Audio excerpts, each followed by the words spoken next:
That's right. We're here. And I feel clean. For the first time in 8 months, I feel like a clean human being. I'm clean shaven. I got a nice haircut. And as we'll find out a little bit later on in the show, Met fans are blaming me for what happened over the weekend. We'll get to that a little bit later on, plus a warm tribute that I spent 6 hours putting together for the great Angel Hernandez upon his retirement. But the New York Rangers look to take a 3-1 series lead tonight against the Panthers. And, Sean, here's why you should be giddy.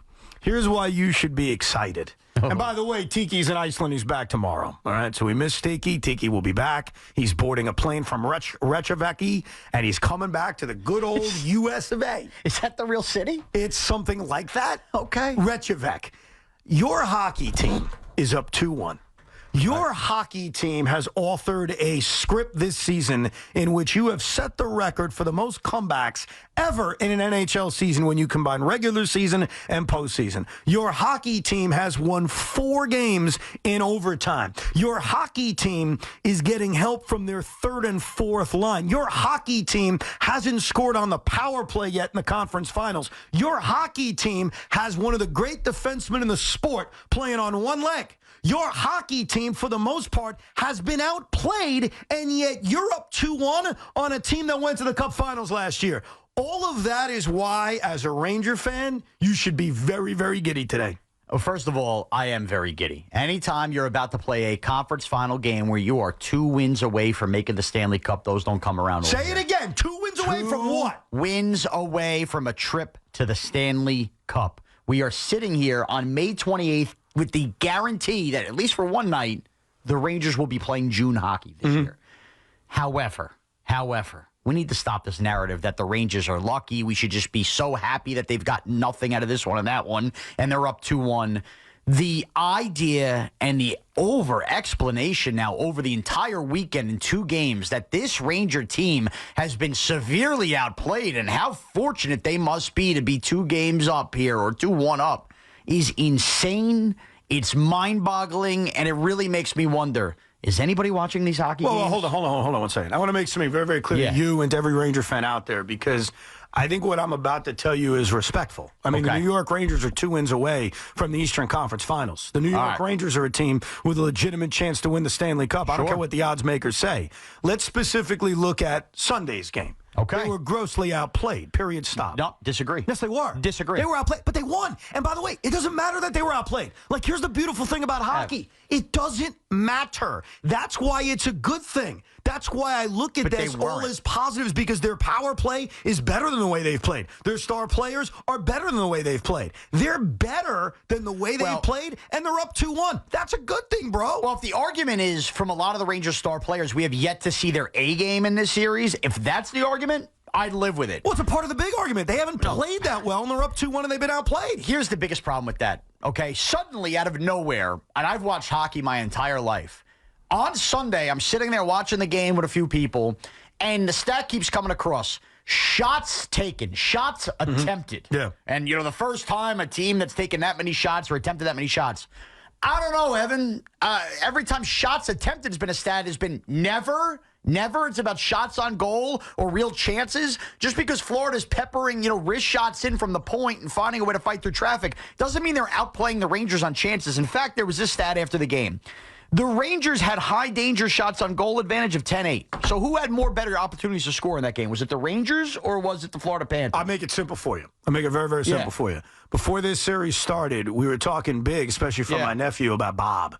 Big Bob. Bob the Bobinator. And he's damn good. He hasn't been that good. I disagree with you. Igor's been the better goaltender. Well, that brings me to point number 2. And that's a compliment. Don't take this as an insult. But that brings me to point number 2. When everybody goes, who's been the better team? What? The goalie wears a jersey for the team. Sure. The goalie puts on team-issued, league-issued pads for the team. When indicating who the better team has been... The better team's been the Panthers, yes. The goalie counts on who the better team has been. And look, Igor is a big part. He is the reason why you're up 2-1. All of this is a good thing. The Rangers have scored less fluky goals and more goals overall and have made more stops. They have been the better team. I don't care about shots attempted or anything. And they've been the better team without playing the A game from their stars. So much so, more on this later, the Panthers are panicking, benching a couple guys today. Here's the deal. There's no denying it, Evan. You made peace with it a couple weeks ago. Loogie's made peace with it. Some other Ranger haters have made peace with it. This weekend showed us, even when the A game isn't there, the Rangers are not being outclassed by the Florida Panthers and now have 2 wins in the pocket. Have already done the job of taking one on the road. This series is about to be over if they win tonight. Well, you know what this shows me? You know what this has really shown me? And I would include the Carolina series in this as well.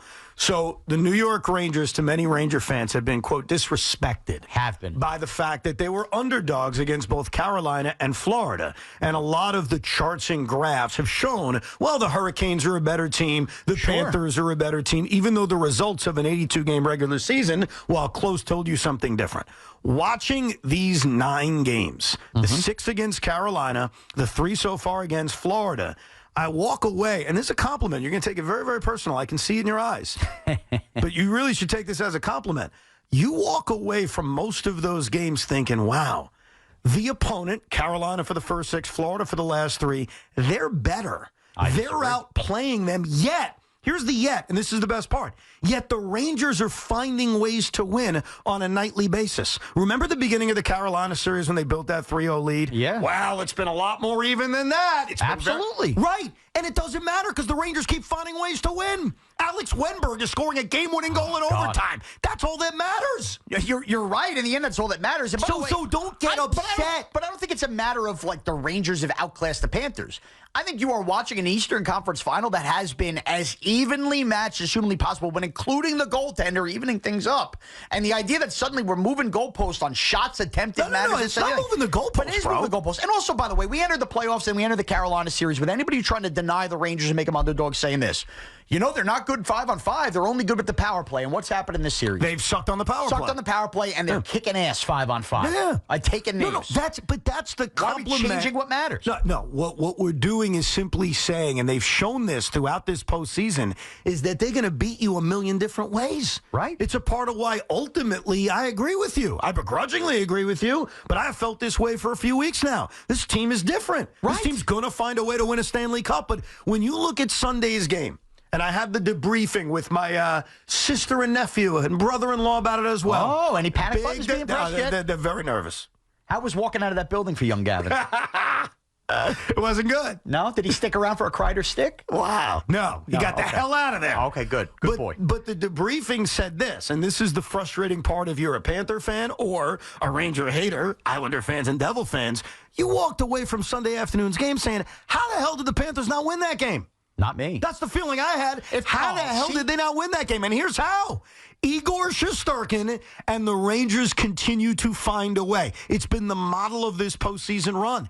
Everything hasn't clicked, yet they find a way. They blew a 2-goal lead. I get it. And we would have walked away from that game going, how the heck did the Rangers lose the game? Not how did the Panthers win the game? The Panthers thoroughly outplayed them for most of that game. How? Well, watch it. I mean, we put them on a power play. There's game? Barclay Goodrow getting a short-handed goal. Alexei Lafreniere, the best forward on the ice Because in that game. The best goalie was there. Because and I give the Panthers a lot of credit for this. This isn't simply bitching at your best players. They've effectively taken some of your best players out of this game and out of this series. Sure. They've effectively taken your power play and made it inept. And here's the beautiful part about all this. Despite that, 2-1 Rangers. Because they're the better team with the better depth. And guys like Barclay Goodrow stepping up. And I can't believe I'm going to say it. Alex Wenberg finally came through. No, you're right about the depth. I mean, the depth has shown you, and that has been the big difference in this series. Because I could argue the Panther stars haven't played that well either. The difference has been the bottom area of both hockey teams has shown you the advantage the Rangers have. And that's where they are going into tonight's game. 1 win away from taking a 3-1 lead. Now, the one misnomer, and I remember talking to you about this going into game 2.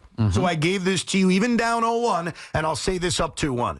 We have got to get out of our heads the traditional theories of, well, you can't go up there, can't go down 3-1. You can't lose the first 2 games at home. None of that crap matters. Definitely. None of it matters. The Panthers can win at Madison Square Garden. The Rangers can win in Sunrise. 3-0 leads. We even saw it in the Carolina series. They can go away quickly. Yeah. 3-1 leads. They can go away quickly. So what we need to do going into tonight's game is forget the Rangers are up 2-1. Forget, but they can be up 3-1 going back to Madison Square Garden. That's nice on paper. paper, it's nice when you're in the building that night. But the reality of this kind of series and the reality of hockey in general is that things can turn like this. No doubt. They are so evenly matched that, like we saw in the Carolina series, you can win 3 in a row and have every game be a 50-50 coin toss kind of game. A post or a crossbar could be the difference between winning and losing in this game. Damn right. No doubt about it. So you don't apologize. You don't go out tonight with the mentality, and the Rangers won't. You don't go out with the mentality of you've already accomplished your job. Go play the same game you've been playing, keep forechecking, and find a way to win and come back to the Garden and let Florida know. You want a chance to go to the Cup? You're going to have to beat us 3 straight times, and that ain't going to be easy. No, it's not. But look, I'll tell you, if I'm a Florida Panther player right now, I'm demoralized. I felt like I kicked the Rangers' ass all on Sunday, and I ended up losing. To fight back like that and still lose the game in overtime. Yeah. It's brutal. And if you lose again at home, they could come back, and I'm sure they have a great mentality. Maurice is a great coach. Come back to Madison Square Garden, all bets off. You lose tonight. That's why I really think tonight is step on their throat. I think the Florida Panthers will be suffocated here, and this series is over if the Rangers. See, I don't think the series, and I remember telling you that on Friday. Doesn't mean it's over in 5, but I think it's over. You know when the series is over? When you win 4 games. Yeah, when they're in the handshake lines. But that's when the series is over. And you just talked about this with Shesterkin. If they're struggling again tonight, they lose a game like 3-1, and Shesterkin stopping puck after puck. Mentality has to creep in. What can we do? It would feel demoralizing. It would feel difficult that, okay, we've done a great job of slowing down the Rangers' best players. We've made them inept on the power play. I think they're 0 for 8 on the power play in this series, the Rangers. Yeah, no, again, not all power plays are created equal. Some that. stop short, some wrapped around. But yes, they have not scored on the power play. No, they have a shorthanded goal, and they do not have a power play. Right, which is a testament to the Rangers, which they've done a great job of throughout this postseason. How many shorties do they have in this postseason? 5, and they are the 4th team to do so in the postseason. 2 of the previous 3 have won the Stanley Cup. That's insane. Yeah. The other thing they're doing is coming back. And as they continue to rack up these comeback victories, I had that stupid, annoying voice in my head. It was just popping in my head. Every time the Rangers come back, and when I read the stat, hey, the Rangers have 34 postseason / regular season comeback wins, it actually set the NHL record for the most comeback wins combined in a season, surpassing the 06 Hurricanes and the 84 Edmonton Oilers. Not bad company. As I heard that, as I read that, as I digested that, I had this squeaky voice in my head. Do you know what that squeaky voice said? Evan, the Stadium Series comeback matters. Yes. Yes, it did. Yes, it did. By the way, I did an overinflection on my own voice. No, I agree. Yes, it did, Evan. Yes, it did. But, man, if I'm a Ranger fan right now, and look, hockey is I think the mistake we make, and I've learned from this, because I used to make this mistake, is we take NBA series and baseball series, and we equate it to hockey. Like, different. If you're up 3-0 in the NBA, it's over. Yeah. If you're up 3-0 in baseball, except that one time, it's over. In the NHL, nothing is ever over until game. It's over. And I'm not saying that because I'm afraid of a jinx. I'm not saying that because of cliches. I'm saying it because I've watched enough hockey in my lifetime to know that sometimes momentum doesn't exist. No, weird stuff happens. I will leave you with this, and this is for any Ranger hater out there. What are you, leaving? No. You done after 15 minutes? He got a whole big weekend. He's leaving? No, I'm just going to leave you with this little nugget to sit on before we get to some calls. Yes. It is May 28th. Today is May 28th. When was the last time the New York Islanders played a hockey game? Why? What was the point of that? I'm just going to tie it into any of those haters out there. So obviously the last hockey game they played was concluding the first round of the NHL playoffs, and they lost to the Carolina Hurricanes. So we're talking about the exact date. Almost a month ago at this point. It's been a little over a month, yeah. So for all the Rangers have been outplayed in these last 2 series, as we sit here on May 28th, the New York Islanders have lost more games in the playoffs this year than the New York Rangers. What's the point of that stat? Just to stir a little bee cave up. Just to let you know. We know. All you haters out there that are listening and ready to call in right now. The new Ranger coalition that's forming. Just know we're sitting here tonight. The Islanders have still lost more playoff games. First of all, we Islander fans and Devil fans. By the way, Devils didn't lose any playoff games this year. But they helped catapult the Rangers this year. That's actually a good point. Devil fans, just know that your series that you loved over us sparked this Ranger run, and the Stadium Series lost Islanders. Thank you, sparked this Ranger run. Well, I think the Islanders and Devils should come down with us to the Canyon of Heroes. We're going nowhere near the Canyon of Heroes, but I do agree, and I've made that point a lot, because sometimes in sports, that humbling loss, and you can't appreciate it at the time, because more times than not, when you have a humbling loss, you just never get back. Right. Like in 2006 when the Mets lost to the Cardinals, they never got back. It's not like we could look back to losing to the Cardinals and say, boy, that really sparked the team. They got them going. But right before the Islanders dynasty in the 80s, of course before my lifetime, but I'm certainly aware of it, they had a humbling defeat to the New York Rangers. They did. In the late 1970s. 78 or 79, I forget the exact I thought year. it was 79, but I could be wrong. I think it is 79. I think it's right before. Right. So that humbling defeat led to the toughening of that roster and the toughening of that team, and we know what it led to. Last year, forget the Stadium Series for a second, last year, blowing a lead to a New Jersey Devil team. I don't want to say an inferior team because they weren't inferior. They had a better record. But a young team, a team you expected to beat, may have hardened the New York Rangers for the moments they're facing right now. It did. I think they're mentally tough, and the Rangers are rock hard right now. They're very rock hard. They are. And they're not the only ones that are rock hard right now. Up 2-1. Yeah. I don't mean me. We'll get to more Rangers coming up, including Jacob Trouba being targeted. And even I had a major hint right in my face that this is feeling like 1994. But some of your Ranger calls. Let's kick it off down in Florida with Rob. What's up, Rob? Sorry, the button isn't working. You may have to punch that in for me. There you go. What's up, Rob? Hey, guys, I'm sitting on the beach in Fort Lauderdale right now, surrounded by Ranger fans. Oh, my goodness. Disgusting. Yeah, a bunch of people going to the game tonight. It's amazing. Rob, before I finish the point, and I really love that you're listening, can I ask, on a beach surrounded by Ranger fans, why you're listening to us right now?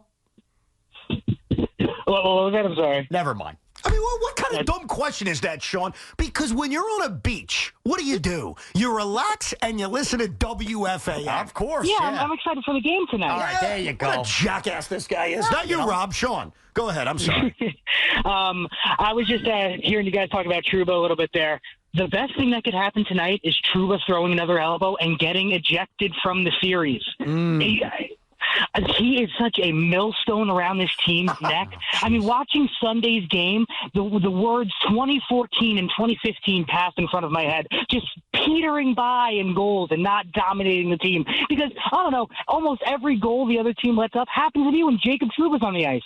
I mean, it's a very good point. You have to admit. And I want to get to the Trouba hit. We'll do it in a couple of minutes. Yeah. But he has been, I'll borrow a phrase from a gentleman named Gary Cohen. Jacob Trouba's been a net negative for this team. Yes, How many dumb penalties is this guy committed? He has taken enormous penalties. In fact, it's amazing. Very lucky that he took the second penalty and not put the Rangers in a 5-on-3 on Sunday instead of stayed 5-on-4 for 4 minutes. Which, by the way, led to a Goudreau goal. He has had bad moments. However, in this series, I think Trouba's stepped back up his game. He's the one on the ice at the end of the night, under the games, blocking these shots. So it's a bad contract. He's had a lot of bad penalties, but I still don't call him a net negative. He is still a very positive to this team. And I'm not sure that Zach Jones would be the guy replacing him, would be blocking all these shots left and right. We'll get back to your Ranger calls in a second. We'll mix in some baseball coming up in the next hour. And also, should Jacob Trouba have been arrested for Sunday's hit? Plus, another example that jumped out at me on why this is feeling like 1994.